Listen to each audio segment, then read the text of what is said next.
By the way, Emefiele came to my house. The former CBN governor? Yes. I said, how did you know my house? He said it was sent to me by Asiwaju Bola Ahmed Tinubu. I said, you are lying. Because the last time Asiwaju Bola Ahmed Tinubu visited me, I was in Akko Legislative Quarters. He has not been to this place. How will he send you to me that you will know this place? And he said, well, if I want to get you, all I need to get is get Rauf. I said, okay, hold on. So I called Rauf. I said, look, this man is here. Rauf said, yes, please attend to him. Give him everything he wants. I was instrumental to the confirmation of Emefiele as the chairman, as the governor of Central Bank. And guess what? Because at that time, there were enough votes to kill his nomination. If I tell you the who is who of the Nigerian Senate who are opposed to Emefiele, you'll be shocked. But we got him confirmed. It wasn't easy. We got him confirmed.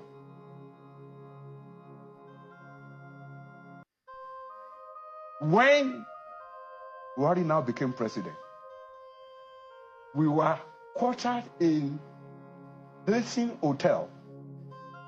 Again, I don't know how he knew my room.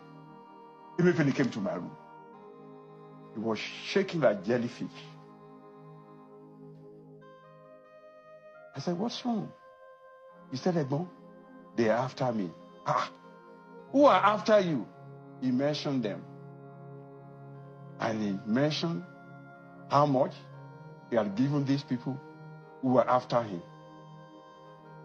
So I said, so why are you telling me? Go and tell the police. He said, I cannot tell the police. I said, if you cannot tell the police, it means you have done something wrong.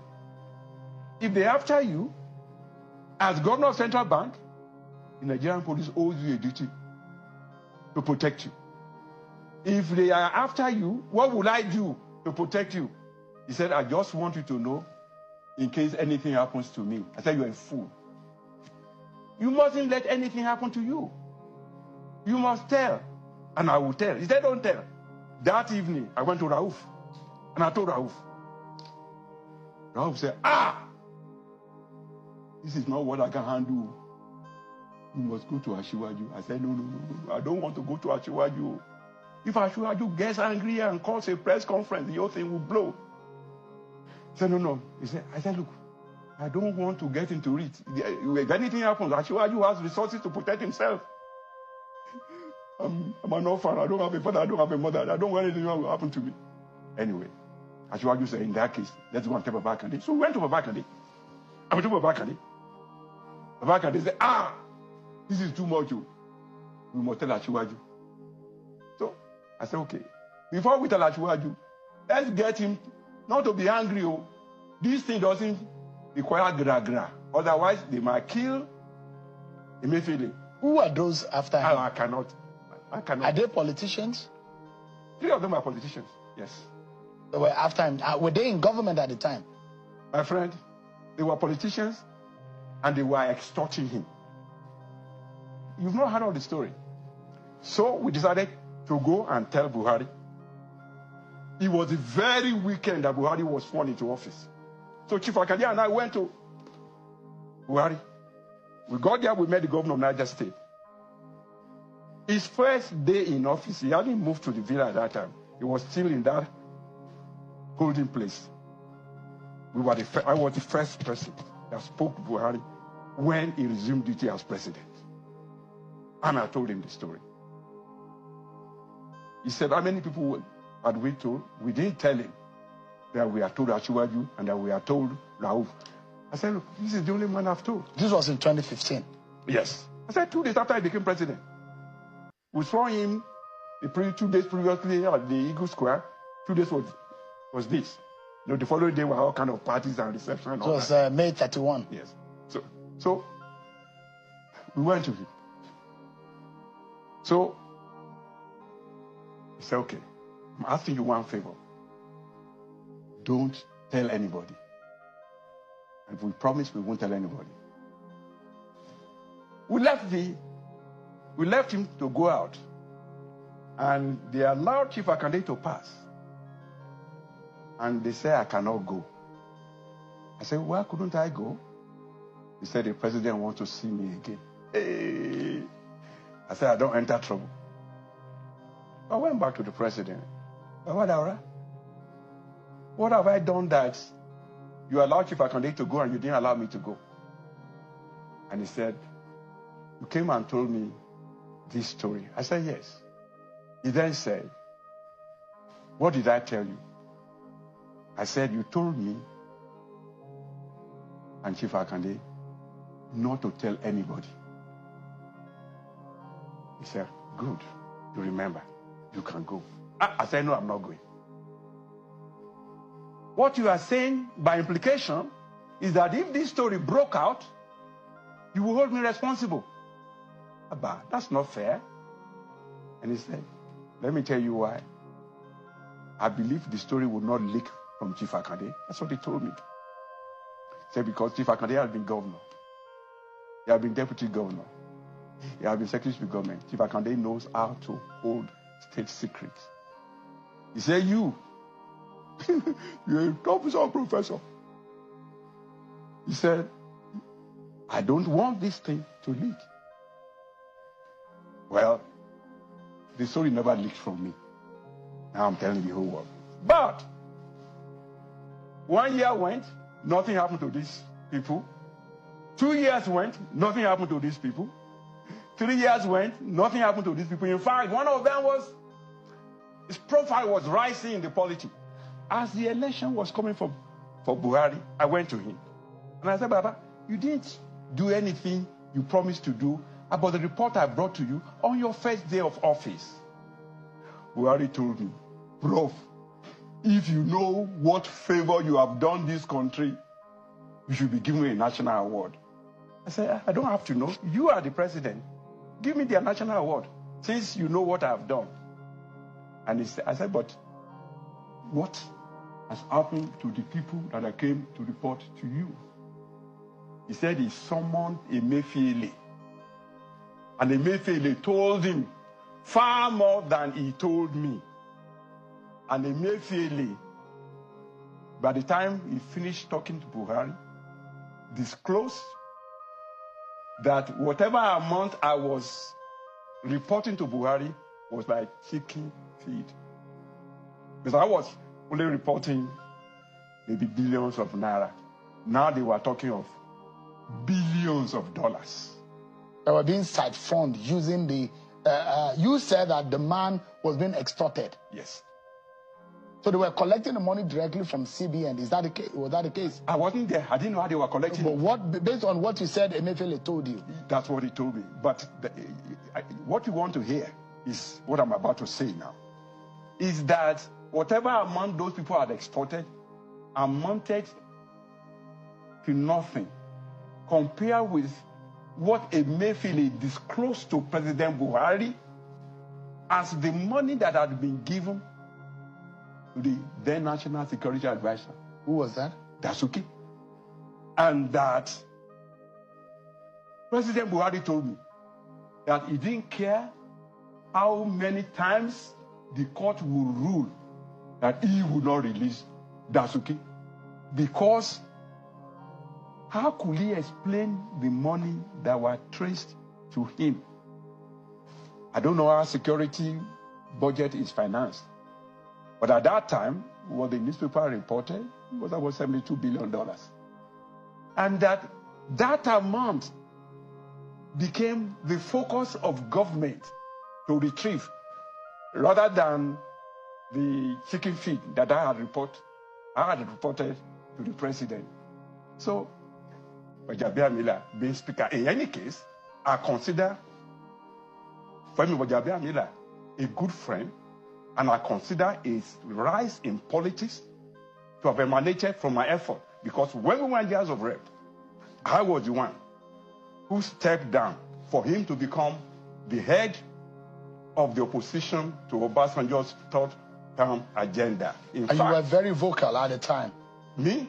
I was the most vocal, the only person in this country, in the House of Reps, who worked harder than I did in the House of Reps.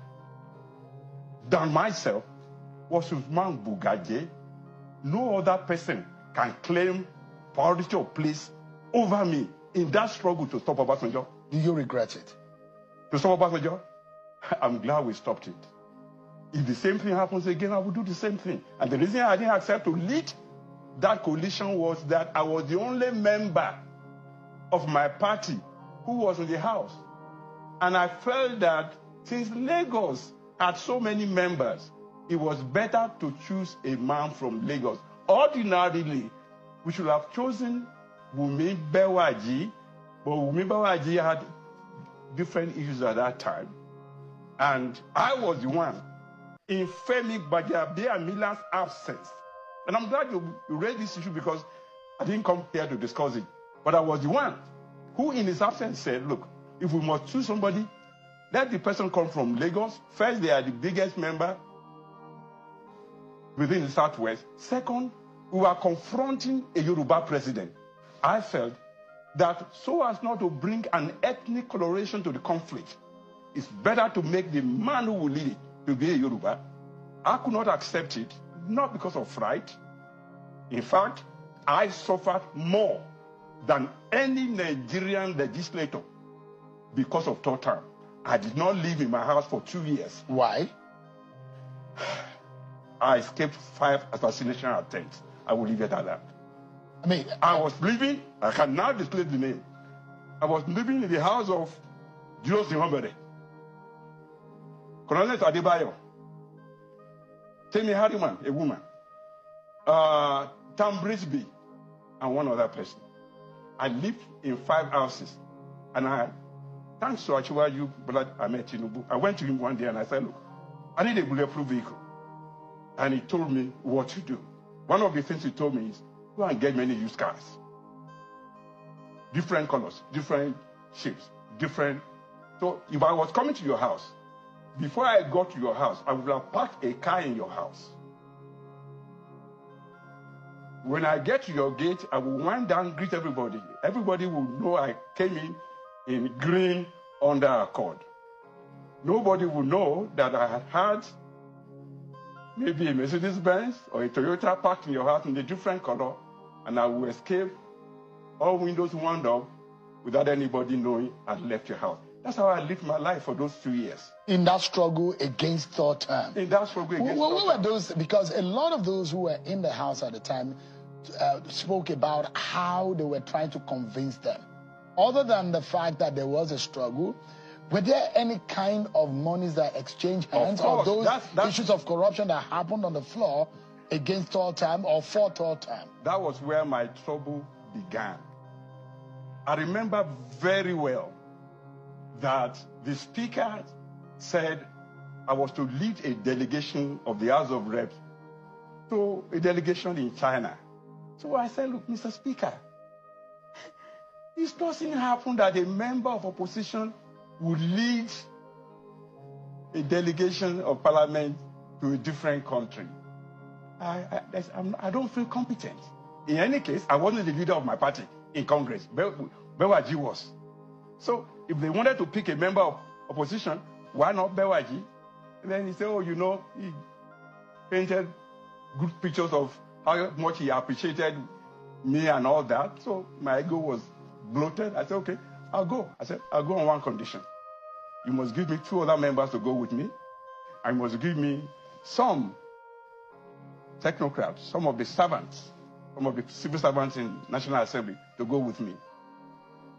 I got to Amsterdam and I opened the newspaper and I knew that they has kept me away so as not to be present for what was supposed to be discussed at that time in the House. And forever, I'm grateful to Aminu Bello Masari, not only because he sent me away to protect my life, but secondly, because he also gave me plenty of coverage. And I cannot go into discussion. But Aminu Bello Masari protected my life. So what was Aminu Masari, was he on the side against the third time agenda? Well, because he was the speaker of the president, yes, he had to pretend to be with the president. But I can tell you, he was against third time. Were you offered money? Of course, that was part of the problem. I was the one who broke the news. In fact, I'd given the news conferences twice, and the newspaper did not take it seriously. Sadly, in this country, sometimes, if you want your story to be on the front page of newspaper, believe me, you have got to pay for it. There were times I spoke in the house or made a motion, and certain people will comment on it, and when the newspapers will flash the headline the following day, those people who knew their way with the press will be conspicuously featured. That's okay. But in any case, I then went to Osogbo, where I knew I had influence. And I told them, look, this story is going to be big. And that time, I also gave money. I said, I want you to make it big. But don't make it big for 2 days. Let me escape. So I escaped. By the time I came back, I'd broken the story of the meeting we had in Nakon Nunga, it was called this time, Nakon Nunga Hilton, now called Transcorp. And I broke the news that we met in the hall. The hall was filled to capacity, to the extent that they had to move the barrier, Nasarawa all I think, Nasarawa and Ondo, or Nasarawa and Ogu, two of those. Then, nobody brought money to Nakon Nunga Hotel. But, as we were discussing, a principal officer of the house disclosed that the presidency had made plan to give each of us, no, I said I heard that the presidency had made plan to give each of us 50 million naira. That principal officer corrected me and said it was not going to be 50 million, it would be 70 million. So, right there. And at the time, the value compared to now, 70 million at the time in this period, 2006. 2006, yes. So I said that, look, if that's the case. It was big money. It was big money. So I said, look, if that's the case, we will lose this battle. Obasanjo will win this battle. Because the only way we should act to make sure Obasanjo lost this battle was, let's get to make as much noise as possible that the press, the union, the academia, and everybody will join us in fighting Obasanjo. Well, after my press conference in Osogbo, the next thing I knew was, first my house was invaded, not by government, I believe by those who, I shouldn't say I believe what I knew, but I think I knew. My house was invaded. But beyond that, a number of houses of reps were invaded because people thought we had been given the money. I never said we were given money. What I said was, it was disclosed that money will be given. But was money given? Oh, yes. Money. Oh, yes. Not only was money given, many even fought over the money given. I was the only one from Osun who did not take money. Every member of Senate from Osun, every member of House of Rep from Osun took money. And I knew the one who gave them the money. His own father was my godfather at baptism. We are from the same village. He was the one who gave the one from Osun. I know where the money was given. So when this matter happened, in fact, a good friend came to my house. I used to have some some chandeliers in my house. And some of them had hanging things. And he believed that those chandeliers contained microphones that could record us. So when he brought money to me, he said, we know you didn't take money, but we know we need you. Yeah, I said, my friend, are you telling me you took money? He said, yes, I did. And I said, are you not ashamed of yourself? He said, no, I'm not. I said, why not? He said, because I know it will fail. So if it will fail and they're giving money, why did I not take my own money? Honestly, in retrospect, I thank God I didn't take the money. First, if I took it, my wife would kill me.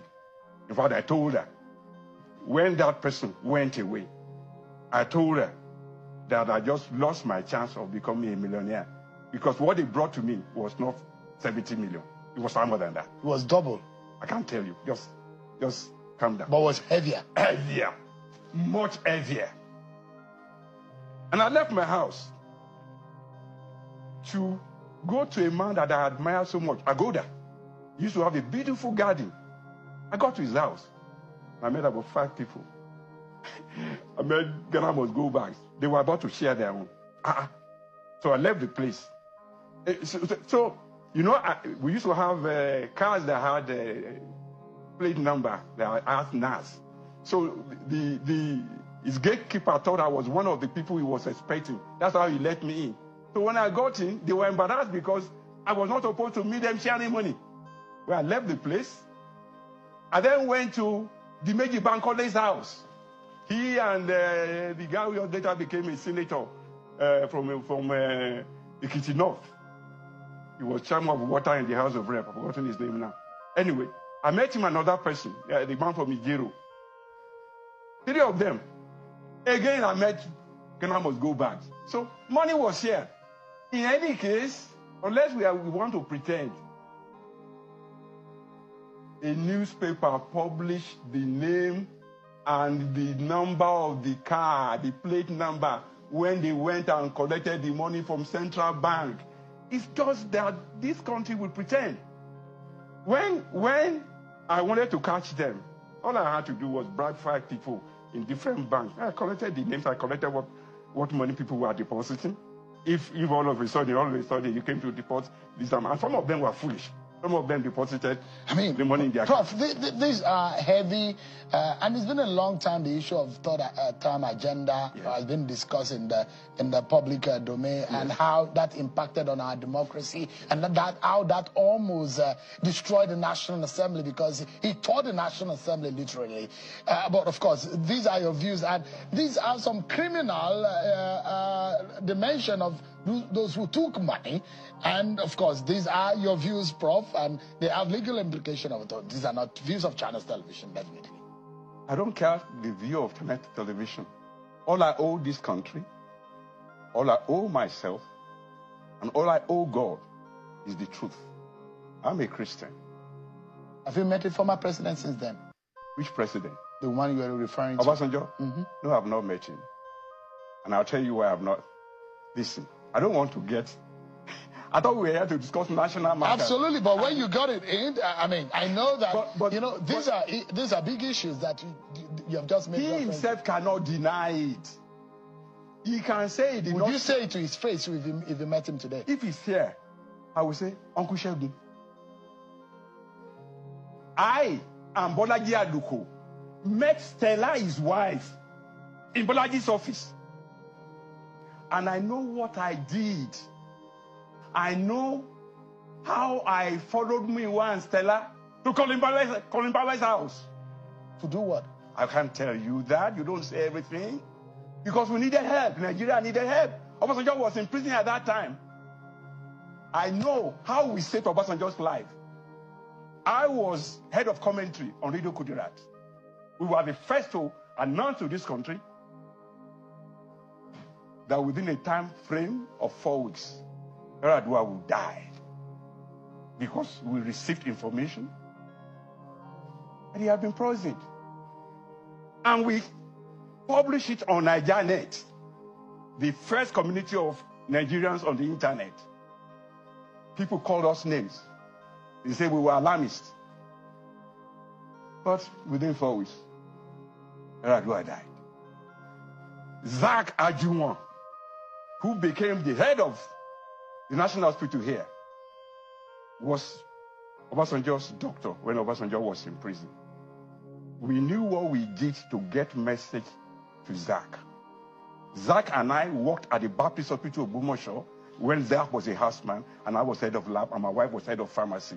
Let's not get into all that. But the important thing was we did our best to save those we could save. We were not able to save all.